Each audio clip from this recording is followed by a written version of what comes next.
আমার কাপড়, আমাকে স্থূলতাহানি করেছে, আমার ডান সাইড খাম বা সাইড খামতে ধরেছে, আমার কাপড় ছিঁড়ে দিয়েছে, বাচ্চারাও ছিঁড়ে দিয়েছে। আমি একজনের কাছে গাছ থেকে আমি গাল দিচ্ছি।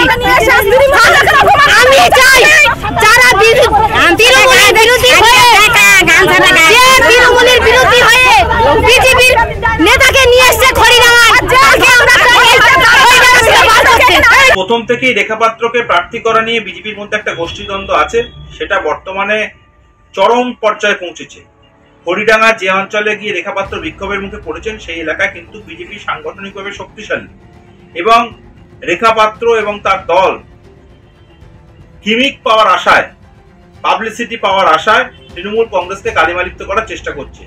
এই ঘটনার সঙ্গে তৃণমূল কংগ্রেসের কেউই যুক্ত নয়। কার্যত হরিডাঙ্গা অঞ্চলে বিজেপির একটা অংশের কর্মীরাই রেখা পাত্রকে বিক্ষোভটা দেখিয়েছে।